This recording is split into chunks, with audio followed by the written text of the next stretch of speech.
Good evening, Nigerians and lovers of Nigerians, lovers of justice, and all of you well wishers of that wish Nigeria good and have joined us in this struggle to see a new Nigeria. We're happy to be here once again today. Today is the very first day of November, just about 61 days to go, and we're in 2024. It's been an eventful year, the year we thought we could get the presidency that will shape Nigeria and give us a direction. The year the biggest promises were made to Nigeria by our INEC chairman and the INEC commissioner in charge of education. The year we looked up to the judiciary to deliver where the politicians wanted to disappoint. And unfortunately, the year that all these expectations fell flat. But it is also the year that our struggle, our spirit is still stable and strong enough to push and say that what we could not realize, we'll continue to push until we attain that expectation. Yesterday, whilst we were on air, just before we started, the awaited FBI file eventually dropped. We made a promise to us that yesterday that we will go in depth today because it just came out less than 1 hour before our show. And that is what we are going to do. If you look at my script here, there's a whole lot of map, the link, and all those kind of things. Maybe the flow chart is what is, if possible, someone need to really do a modeling or a flow chart on how this whole thing, because the 219-page document so far delivered to David Hunde and co, you really need to be someone who is an analyst to be able to piece the information together. And that's what we're going to be doing. And if we have time, just as our title said, we will move on to reveal to us the heist they are planning with our country. These people we are dealing with, they don't even care whether Nigerians are suffering, whether there is poverty, whether there is insecurity, whether the Naira is cratering at the Forex market. It's not their business. They have their priority. Their priority is themselves, how they enjoy themselves. So we are going to be exposing some of the things we have unraveled so far, if we have the time. And so, I don't know if there is something you have to say, or should I just run along? Yeah, Doc, I'll go ahead. Okay, that's great.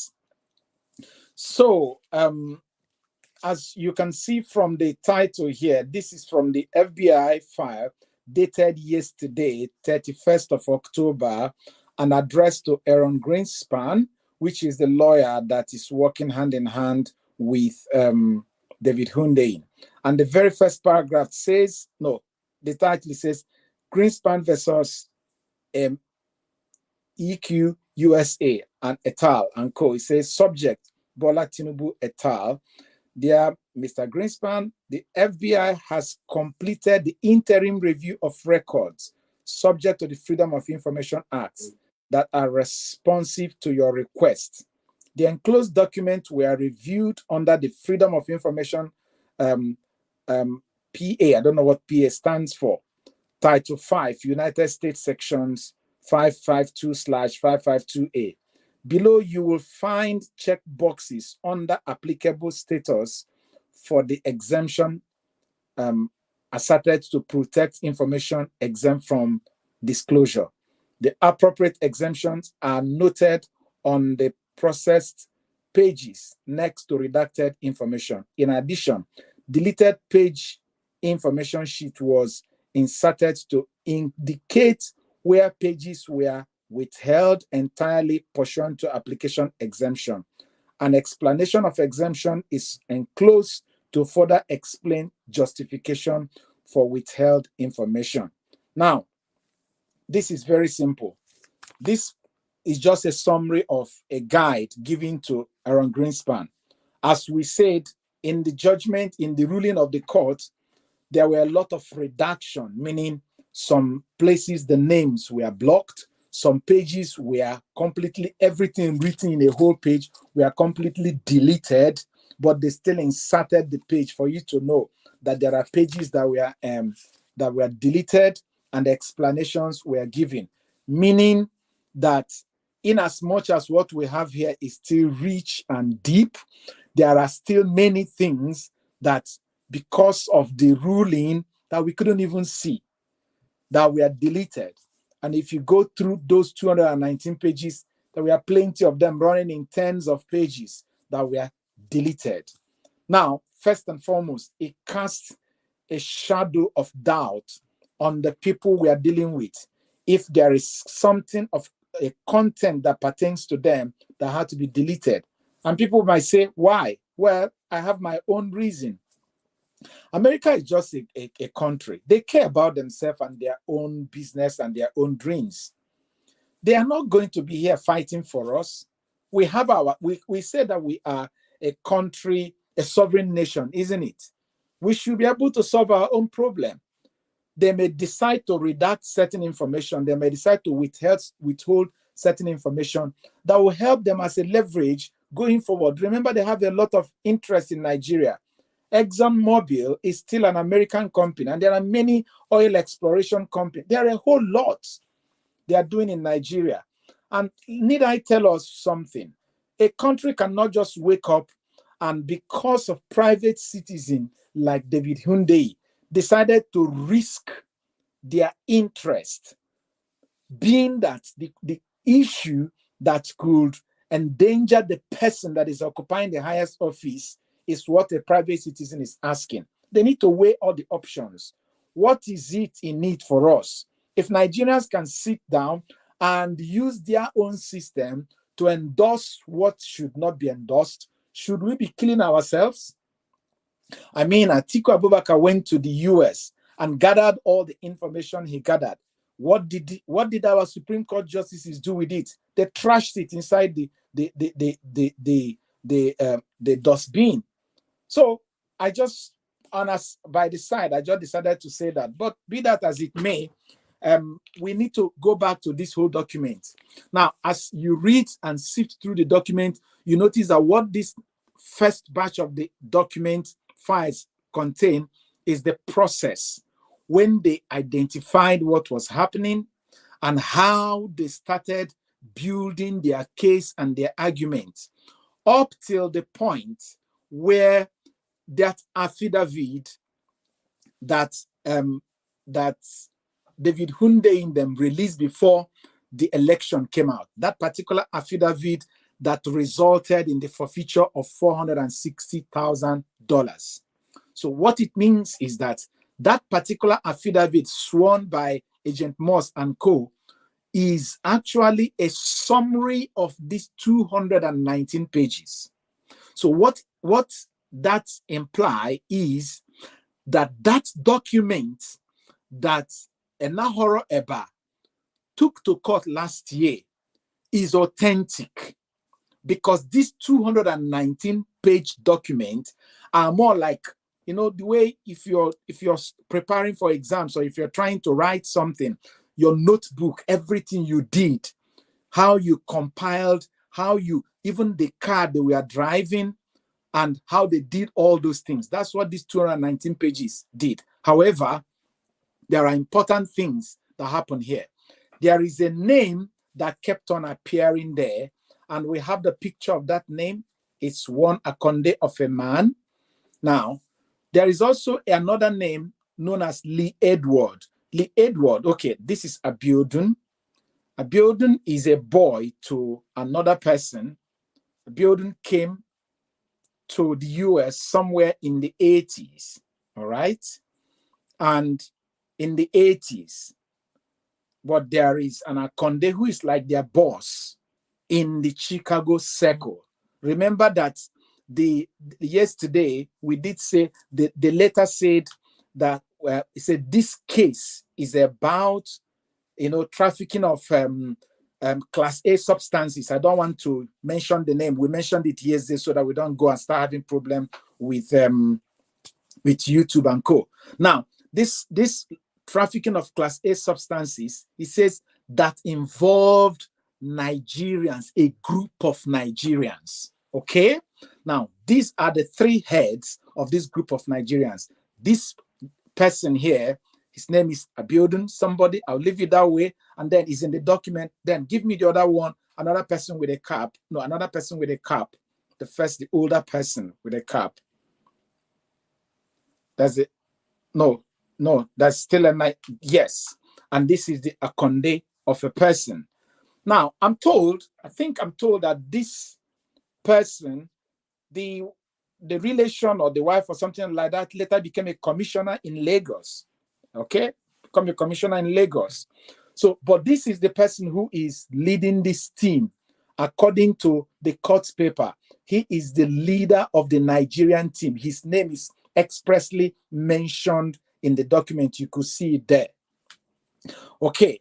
Now, as at this particular time, when this case started, which is from 1990, this person had relocated to Nigeria. And yours truly, our man who is in the eye of the storm currently, had also relocated to Nigeria. Now, how did the whole ring got busted? Now, there is another man, which is in this document, known as Lee Edward.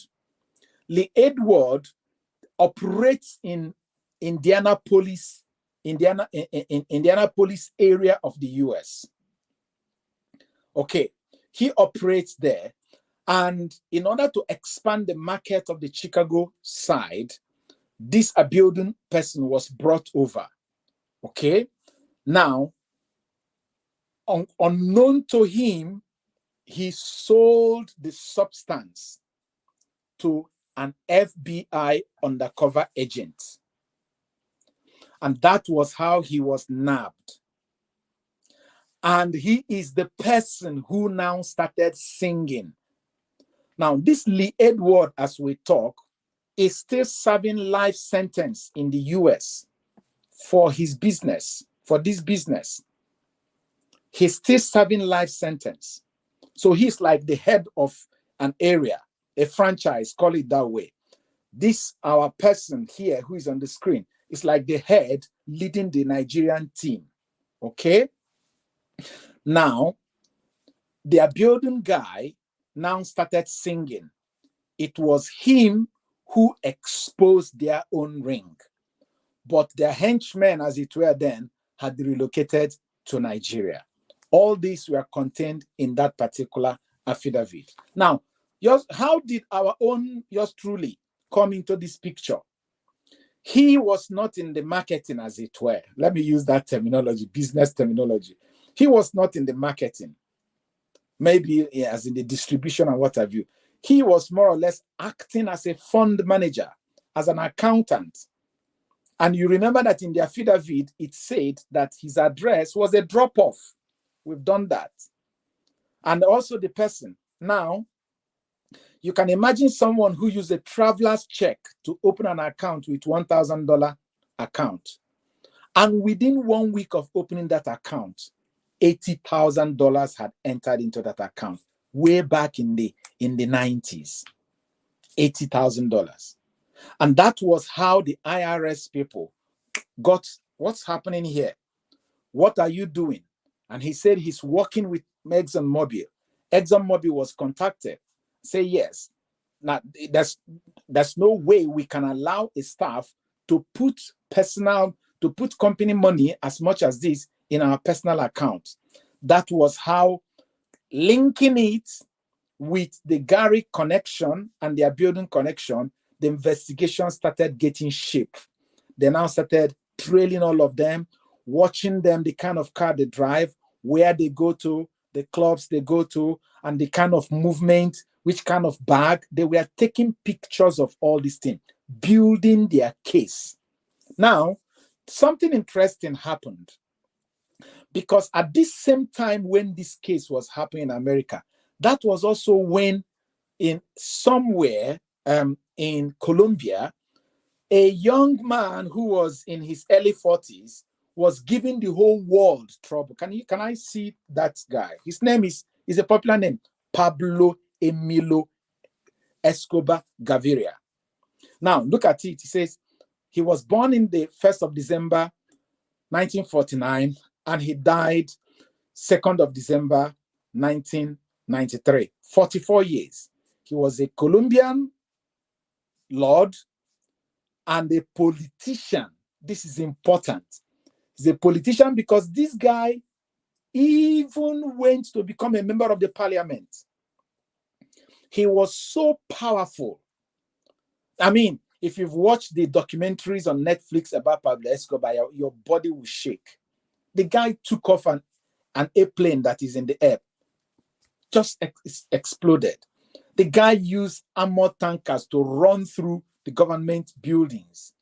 This is a person that says, I will not be extradited to America. He had to build his own prison and imprison himself in Colombia with his team. And inside that prison that had clubs, the best of the bed, they drink the best of wine, there is supplies there, he was running his business. I am not going to take much time to talk about this person here, but this is his mugshot as far back as 1976, which means by 1976, he has already gotten into the eye of the law. And he continued very active, let's just say from 1976 to 1993 when he died. Almost 17 years very active. And so when you look at these people, they don't start, they have a long history and pattern of what they do. You understand what I mean? And now, at that same time when Pablo was causing mayhem, it was said that at that time, he was the richest person in the world. He was making like $5 million every day. I watched some of the documentaries about him. He doesn't put money in the bank. He puts his money, his accountant is someone who knows geography because they dig holes and put their money. When he gets cold, he used bundles of dollars to in the fireplace. I'm telling you the truth. Go and watch it. Go to Netflix and check Pablo Escobar or What Narcotics. It's based on true story. He died though. He died when he had an issue with the police. Now, the DEA, because DEA relocated to Colombia for his case. And that was also the same time this particular case we are dealing with now was happening in America. Now, the reason why I've connected this story is to tell you the mindset of the DEA at that particular period of time, the position of America with people who are committing this kind of crime then. Are you getting? And both the one that Pablo is dealing with coming from Colombia and the one that our people were dealing with coming from Afghanistan and co are class A. In fact, it is said that the one our people were dealing with is more dangerous because the withdrawal mechanism is more dangerous than even the Pablo's own. So you can imagine if DEA is going to literally relocate to Nigeria, a lot of properties that Pablo bought in US were seized, were forfeited. So the same thing was what happened to our people. When they forfeited money, it was not their bank account. It was because they were not available. They are no longer in the country. And this is the only thing the government could lay hands on. And like our Supreme Court said, according to the judgment written by the current Chief Justice of the Federation, forfeiture is a price you pay for a crime that you have committed. We know that. The Supreme Court knows that. The Chief Justice of the Federation knows that. But of course, as we have been saying, it's one law to the common Nigeria and another to them. So in summary of the whole thing, this is what this particular tranche of file has revealed. The build-up of what resulted in the affidavit that was sworn and presented in the court, which led the court to find these people guilty in absentia and then pounced on their bank account. It's important. That's what has happened. And they say they have about 2,500 files. We have just dealt with the first one, the one that we know. We will continue seeing much.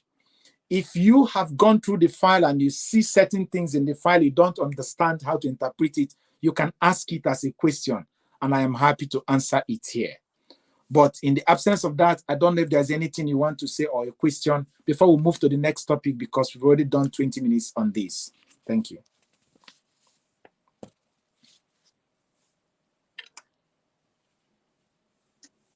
Yeah, Doc, I don't really have much. I just want to say that it's good that this information is being, unveiled for people to get to know what is in the FBI file. Because I watched one man on one of the channels saying that people are saying FBI file, FBI file. Let them release it, that it has got nothing to do with them. But I think this kind of information on a sitting president is not really, it's not really good. And for somebody to like have this bad past and you want to serve the public, I think this should be a lesson to our politicians, that each time they sit down to think of coming out to run for a public office, they should like try to reflect on their past and know if there is anything that will, indict them or even dent them further. Because it's also a lesson to we Nigerians, the ordinary citizens. Let's try to our best, the much we can. Like the economy now is biting. People are going into crime. Their excuses is that there's no money, that they don't have money to buy food, that there's hunger in the land. I these things are no excuses for one to build a very bad past. I know that it wasn't hunger that led to all this. It's because people were having that quest to acquire wealth. That's what led to this kind of businesses that we did then. But for us now, it's also a very big lesson that as much as we are trying to acquire wealth or achieve one height or the other, we should build a very good record, at least for our children.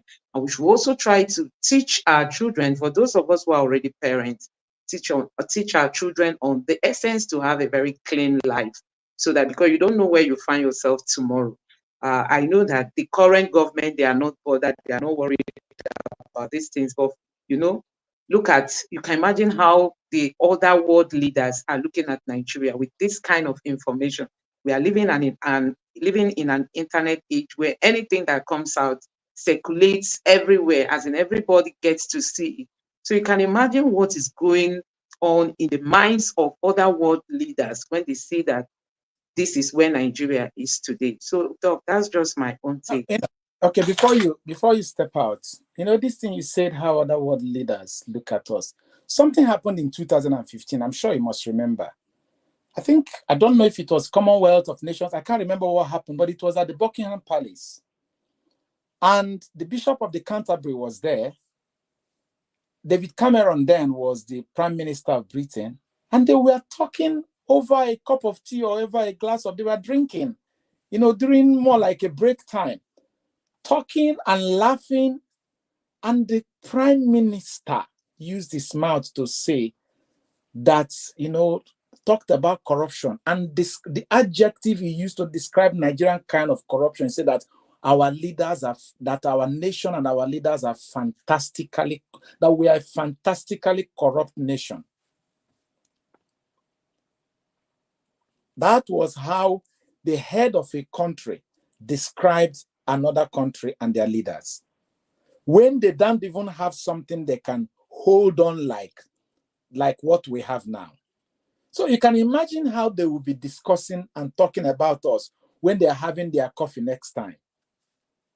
With all this one, that just go to the internet, type in Google and just use any kind of search word and connect it with this, and you see what pops up about our leaders. Not just leaders. I mean, I saw a video where one of the leader, Wike, is saying that he bought ticket for everybody, House of Assembly, members of House of Rep, Senate, governor, that he bought ticket for all of them. And it's like he was saying it, I don't know, which means it was River State is now his investment. So he's now the sleeping partner, while the other ones are the active partners. It is now River State PLC, owned by Wike as the majority shareholder. And so whenever he raises his hand, that's where the vote is going to. Shame. And today I was looking at the news. Do you know that the former Prime Minister of Britain was removed because during the COVID, when people were supposed to be isolating, they were not isolating inside the government house. That was what led to him losing his office as a prime minister. But that was not enough. Up until yesterday, I was watching the BBC and I noticed that they are still investigating what happened then. I said, Haba, COVID, we have conquered COVID. You people are still looking at COVID that happened what happened, the mistakes that leaders made in 2020. But a governor of a state were being tear gassed by the police that is controlled by the Inspector General of Police, who answers directly to the president. And they say it's a family affair. They burnt down the House of Assembly, which is our collective asset. And they say it's a family affair. And they say that the president has called them to reconcile them. Let's move on. I think I have this video that I just want us to, some of the thoughts that some obedience shared on this certain information issue. signatures were redacted. So not everything is about Tinubu. But let me tell you how you would know what is about Tinubu. If you read the affidavit, I've read it 2 times. So I know that story like as if I was there. I can even play it in my head like a movie. If you read that affidavit, the 1993 affidavit from Kevin Moss, he started from the beginning. He talked about how he got into this investigation and how the FBI, DEA, IRS,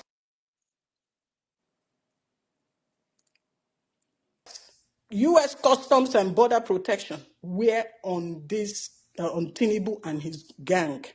Okay?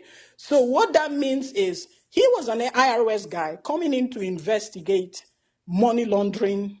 And let me just take you guys back a bit. If you live in the U.S., you're probably aware that once you start getting some amount of money, that's why drug dealers don't go to bank. Once they start getting this lump sum of money, the bank is going to report. They have a duty to report to the IRS or to the government, because especially if your income does not match what you're receiving, that's really how they checkmate people. So when also you're getting this suspicious amount of money and it goes to the IRS, there's a department in the IRS that investigates fraud, money laundering, stuff like that. It's not even the police. So that's pretty much what happened to Tinubu. If you remember, if you watch the video I pinned on my page, remember that I pointed out few things that might appear in this file, in these files, and that is the fact that when Tinubu opened his account, the first bank account in Chicago, $1,000 was the opening amount, right? And then in 5 days, $80,000 jumped inside it.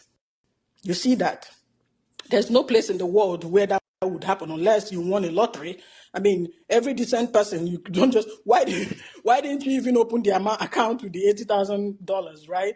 But so apart from that deposit, that money was moving in a strange manner, right? So also in this file, you're going to see that the white man, Lee Andrew Edwards, who's a distro in Indiana. If you've seen Power, Ghost House Power, you know that series, you will understand this distro thing. They all have their own areas that they cover, right? Chicago was Tinubu's network area. They owned the whole of Chicago. And, by drug term, you can't just come in there. That's their territory.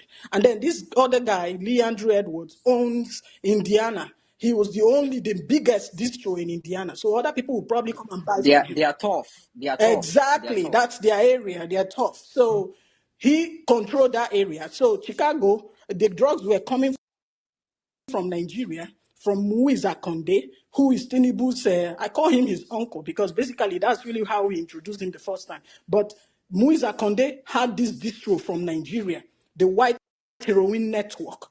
They bring it to Chicago by post, because when they bring it by post, they use that Globe Link address in Chicago to cut it, distribute it to people like Gary in Indiana. then Gary can probably send it to other places. And they also sold to other places, but I haven't gotten to that part. So I don't know any other states. I'm just looking at Chicago and Indiana. So if you're reading this file from the FBI, you need to have side by side the affidavit from Kelvin Moss and the FBI files. Forget about the redaction. It didn't change much because the stories are still the same. The FBI files contains staking information. You know how FBI will park their car 10 miles away from your house and be looking at you from binoculars, or they'll be pretending to be trash pickers, picking papers off the street, picking your used condom in the trash, checking everything. That's really what they were doing. I came across it in the FBI files this evening. They did that for the Lee Andrew Edwards guy. So that was the beginning of their investigation. They started from what they found in Indiana, and then they tied it together with what they found in Chicago. And then when Agent Kelvin Moss realized that he was not working for them, he came in as a different person, investigating those bank amounts. That's a different issue. It was when he realized that there's something suspicious going here. He reported to FBI. FBI said, yeah, we are actually also investigating these guys. See what we have. See. So he's like, it's DIA. Say, yes, we are also looking at them. See how many times we have staked in front of Lee Andrew Edwards' house. See. That was how he was able to connect with them, and they were all working towards the same goal. So now, how did they know that Tinubu was involved? It's simple. When Muiza Konde, the owner, the head person in Chicago, who owns that Nigerian group, distribution group, he went back to Nigeria, right? He went back to Nigeria to handle business, and then he transferred it to Abiodun Agbele. I hope I'm saying it well. If you check Google, you're going to see him with his smirk on his face. He's bald. I think he went to court and stuff like that. He's still there. So he handed that business over to him. But the guy was he was doing the business the way he was supposed to. But he got so excited. He went and sold drugs to the FBI agent for $7,000. And he got caught like a chicken. It's all in there, right? He got caught. So now they arrested him and said, man, you have to tell us what's going on here. Now that we have you have to cooperate. I don't know if they threatened him or whatever, but he sang. That was how all these names were flying. He sang, he mentioned where the drugs were coming from. They promised him a reduced sentence. Okay, thank you. So he began singing, mentioning names, giving all the details. It was also true that they ended up busting the Lee Andrew Edwards guy. They went to his house for a search, but he saw them coming. He killed an officer, right? So this is a very serious crime case. He can turn to a TV show and it will probably sell off box office. So it's not something that you can just read in a hurry. So if you're reading it, don't feel discouraged. The FBI, the redaction did not even do any damage. In fact, I'm glad that this is really what they could have given us. The only thing is just that where Tinubu would appear was covered. I don't care about the police officer's name. I don't care about stamps. I don't care about signatures. But because I have read the affidavit, now I know what those boxes are saying. I can easily just go back and forth and go search and say, okay, on this date, this is what they were talking about. Because that affidavit is pretty much a story. Nothing left out. Complete story of what you're going to see on the FBI files. So don't feel bad. I will take it, like I tweeted. I like it. I was saying that I'm going to vote for Trump or any crazy person that will get those records released. But from what I'm saying, this one fool my belly for now. I have something to read for us here. Okay? Can I read? Yes. And this was published in 2016. The Economic by the Premium Times. The Economic and Financial Crime Commission on Wednesday arraigned an associate of Governor Ayodele Fayose of Ekiti State, Abiodun Agbele, before Justice Nnamdi Dimba of the Federal High Court sitting in Maitama, Abuja. He was arraigned on an 11-count charge of money laundering to the tune of 1.2 billion naira.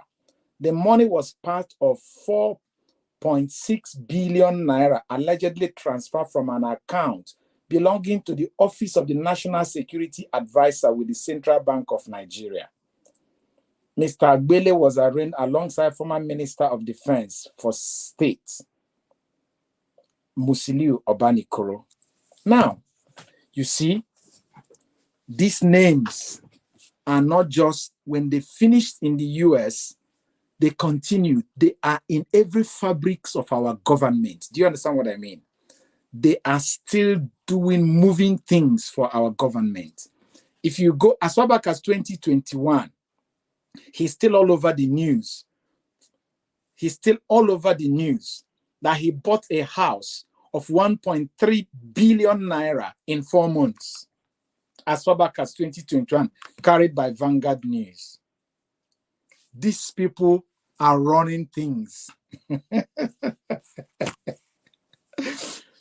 Oh, goodness me. He's all over. The guy is a big boy in Nigeria today. You know, he's still... So there's one interesting thing happening in Nigeria. You find out that, like Amechi was saying, that who do we even vote for?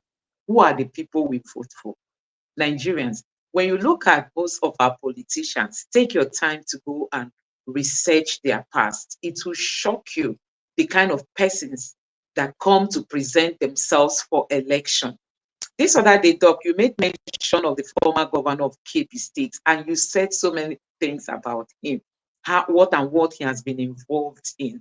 And this man still came out, contested for governorship position, and people voted for him. Even if he was able to, maneuver his way through, there were still people that willingly supported him and voted for him. So does it mean that Nigerians, we don't take, possibly we are even the cause of our problems, honestly. Possibly we are the cause of we are the ones as in inflicting injuries on ourselves.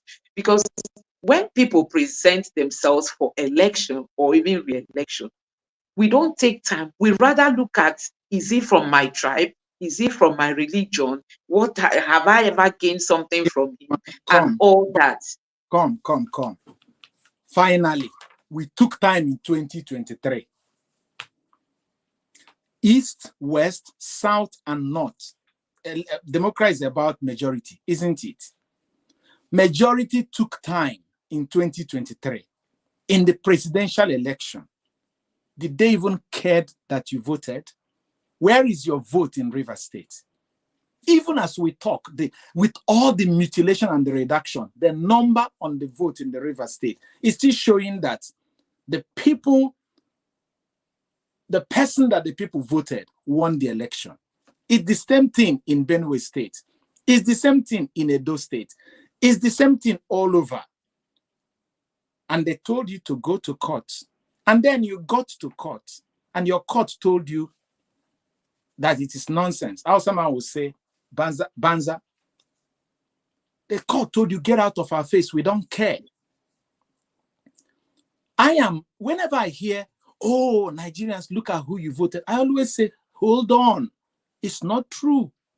Yes, of course, a man will have his family support him. There will always be the minority. But when it comes to representative democracy, the majority is what we are talking.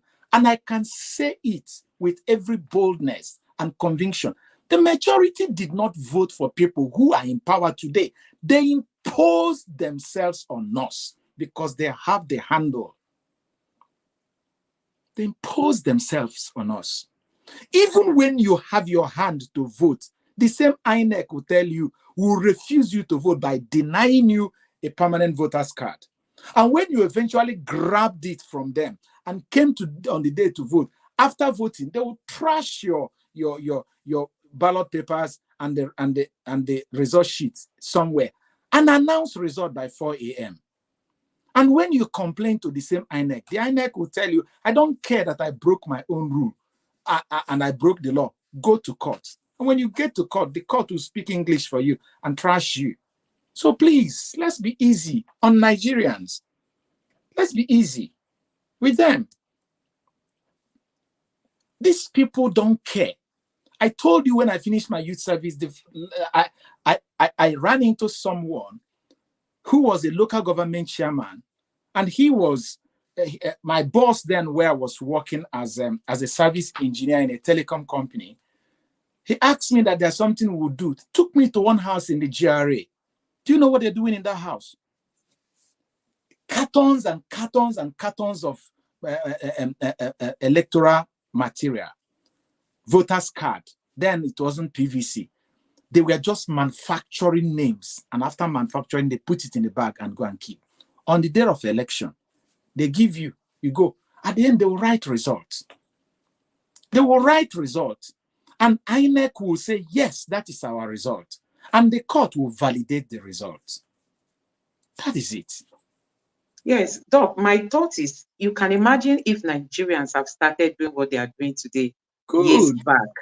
That's just what I'm trying to say. Of course. Because I know that if we had started earlier, honestly, we wouldn't have been where we are today. Even Buhari, both his first and his second tenure, nobody's sure that he won those two different elections. But he was given that position because anybody INEC announces, the person takes over. And even if you go to court, you end up just wasting your resources. So that's just what I'm saying, that it's good that Nigerians are waking up, because these people, whether you like it or not, they still have, even the current president came out to say that, I know most of you didn't vote for me.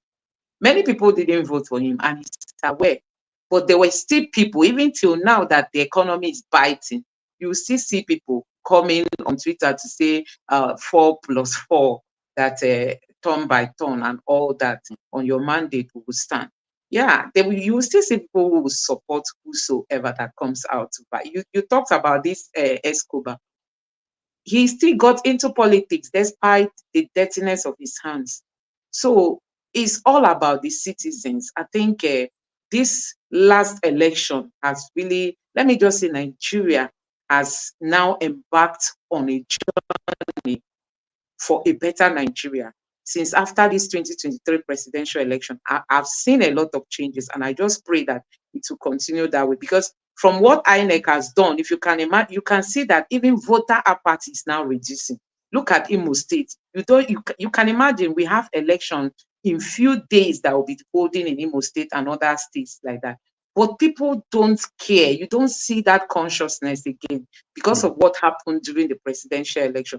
People are afraid for their lives and all that. And even if people die, who cares? Nobody cares. So that desire to come out for a change is no longer there, because even if you come out, INEC decides. You go to court, and the court gives its own verdict, whether it favors you or not. But I just want to also encourage Nigerians that we've begun a good work. Let's just continue for a better Nigeria. No doubt this election has giving them tough time, and I believe that they are yet to recover from it. So, Doc, back to you so that we go to the other topics that we have. See what is happening in let's move on from this. I mean, the X space summarize everything I've said here. Almost all the names I mentioned and summarize. Everybody can go and read and ask further questions as we go. Let's see what is happening, how they are selling our country for themselves, sharing and dividing. Let's listen to that other part of the news. We don't even have much time, but let's just see how it goes. I think we'll start with this. That he just said, how bad do you think? Was he able to speak? It's not this. To the extent of the kind of corruption you think exists in the judiciary. I mean, if there is corruption in the judiciary. Sports utility vehicles for lawmakers. President Bola Ahmed Tinubu is said to have submitted a supplementary budget to the National Assembly requesting the allocation of over 7.3 billion naira for the procurement of vehicles for the State House. In the same budget, the Office of the First Lady is set to receive 1.5 billion naira for the purchase of new vehicles. The budget request is said to be part of President Tinubu's broader proposal, which includes a 2.17 trillion supplementary budget for approval by the National Assembly. Within the supplementary budget, the government intends to allocate 2.9 billion naira for the acquisition of sports utility vehicles designated for the presidential villa, and an additional 2.9 billion naira for the replacement of existing vehicles at the presidential villa. Dr. Abati, you know that this will raise a lot of eyebrows, but you know that there is more. The breakdown of the proposed expenses also include the sum of 4 billion naira for the renovation of the residential quarters of the president, while renovation of Dodan Barracks, the official residence of the president in Lagos, would also gulp another 4 billion naira. Also, the sum of 2.5 billion naira is budgeted for the renovation of Aguda House, while 3 billion naira is budgeted for the renovation of official quarters of the vice president in Lagos, bringing it to a total expenditure of 13.5 billion naira. Okay. Well, various... There is a slide I sent you where those breakdowns were summarized. So we can have it here for those who like to punch calculator while we are talking. And there is something written in that slide, the priorities, yes. It says here,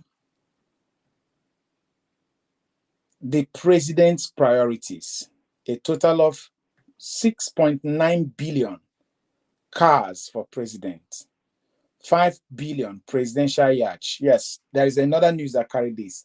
It's 8 billion official Lagos residents, 13.5 billion renovation of official quarters, 1.5 billion for First Lady's office, and many other things, because this had been trending.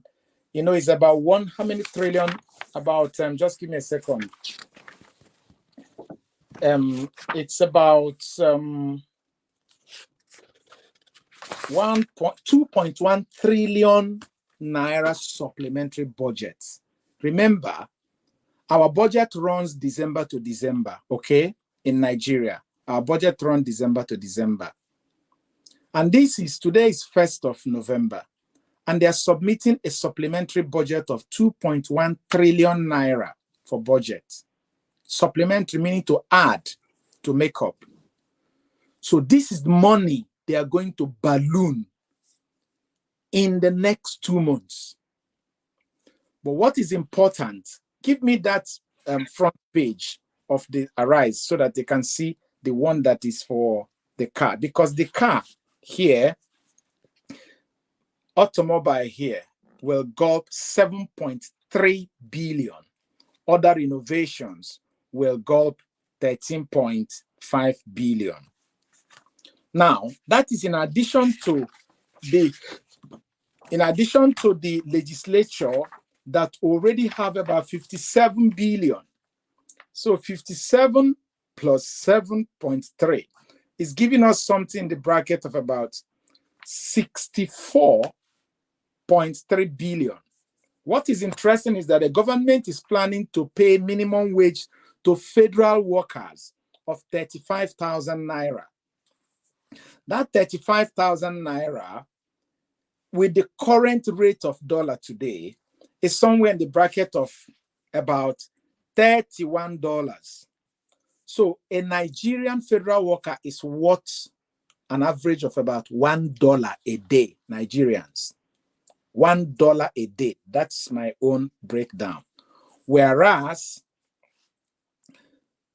those in power that is paying others $1 a day, how much are they driving in car? Forget about innovation and co. Let's just talk about the driving. I'm trying to do it as 64 billion divided by,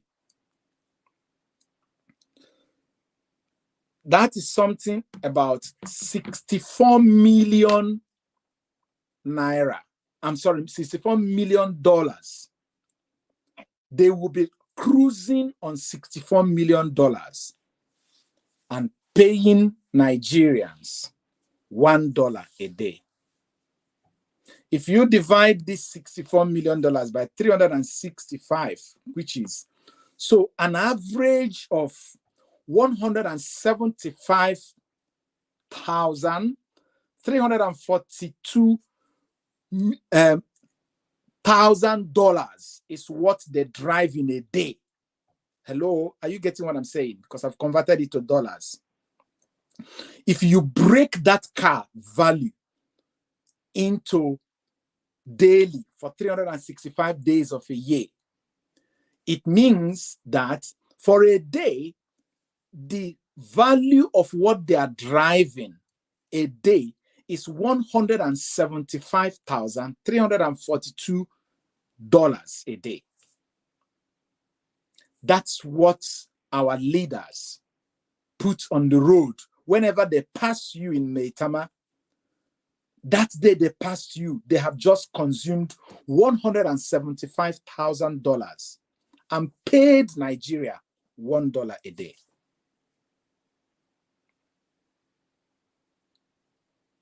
How do we reconcile this?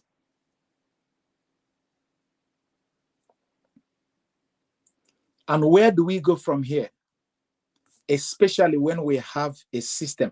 That's why those, you remember that man that is in charge of services at the Senate, when they asked him, he said, the executive are driving these big cars. Why shouldn't we drive? And then the judiciary will say, oh, we are starved of funds, but now we know that they have access to 165 billion naira every year. That is what these guys, the NJC guys, are blowing. And it is also said that some judicial workers are not well remunerated. Some lower level judges are using their phone to write judgment. And according to Lisa Bakoba, if you go to NJC, it's like you live in a 5-star hotel. But when you come to courts where judgments are delivered, you'll be wondering there is no relationship. And that's why I still think it would be nice for us to end. I know we are doing it sharp. That Chidi Odinkalu's video that you brought up now, let's just allow Nigerians to listen to that first 2 minutes. That's more than enough, the first 2 minutes. Doc, please, I want to ask you for permission because we just spoke about the economy. There's this video. We know that in Anambra State, the government there is marking its 2 years in office, and people have been lamenting. I have a lot of videos here I would have loved us to look at, but we don't really have time. Possibly I will just share 2 of them. So let's just take a look at the roads in the Ogunwasike Anambra Road State. in Ogidi and Obunike. The road leads from Ogidi to Obunike to the popular building materials market that is situated at the main road of Onitsha Enugu Express Road. If you're familiar with this road, you will know where this is. This is the current state of the road. A few months ago, the Commissioner of Information Anambra State announced that the Anambra State Executive have awarded this road and mobilized the contractors to go on site. This road was better before the contract was awarded, but you can all see the current state of the road, motorists, how they struggle, businesses and everything that is around there, how they are struggling. It's unfortunate that our professor of a governor, who the people now call Ogiono, is known for someone who makes bogus premises without fulfilling any. This road is very strategic. It connects Ogidi, that is a very popular town in the Idemili North, connects Obunike and various other places around these 2 local governments, Oyi and Idemili North. This road leads you to Onitsha, Asaba. It leads you to building material, cosmetic material, toll gate, Obunike, and a whole lot of places that are strategic to this state. Yet, this is the current state of the road. Few weeks to Christmas, nothing has been done. You can see it for yourself. Thank you. Thank you. So, Doc, I also have another video. I have several of them, but I just pick just 2.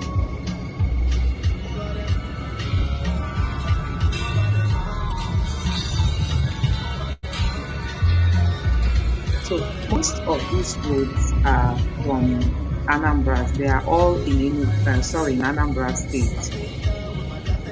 There is also another one that is from Nigeri specifically.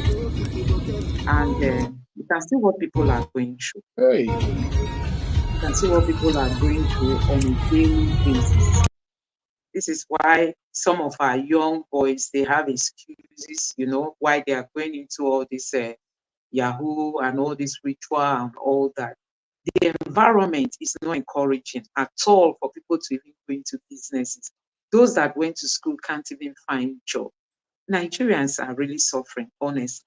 And you see, the man that came to channels told Shehu that go to states before inauguration. The governor has bought these very cars that you people want to deprive us of. They've bought it for the commissioners. They've bought it for all the, to be there waiting for them. They've not even assumed office. But those cars that they told us cost 160 million will be there waiting for them already. So you can see this is just Anambra State. Who knows what is happening in Imo State? I told you guys yesterday that somebody told me that just to come out from Futo, where he schools, to come out from Futo to the city is something else because of the nature of the road. So we are just living in a country where we have leaders that are so insensitive. We know that the president's wife told us that they have enough money. They are not coming into office for money. But you can see how much is being allocated to go and fix their home. Then, and other places. Firstly, this office that Buhari's wife was deprived of. That's why she left for Dubai and didn't, whether she never wanted to come back again, I don't know. But you know, at the time, they were saying that the constitution didn't make any provision for that. But this current government now is allocating money for executive cars for that office without even listening to the plight of Nigerians. Let's use this opportunity to call our attention to this group of core members who were going to, I think, Sokoto State. They were kidnapped. They are from Akwa Ibom State. They were kidnapped. Up to today, they are still there in the hands of their people that captivated them. They are still there. And this government is not even taking any action. In Zamfara State University, we heard that ladies were abducted from the hostels. Most of them are not yet back. And so many things that are happening in this country. Okay, in Abia State, we heard that 50 lifeless bodies were discovered without head, as in their heads were off. Nigerians, terrible things are happening in this country. So I just want you to put yourself in the shoes of families that are going through all these things, so that you see reasons when we are calling on this government to sit up. Some people think it's all about tribalism. I see people come to my comment section, they'll say, oh, all the people here, they are from a certain tribe and all that. For God's sake, let's build a better Nigeria.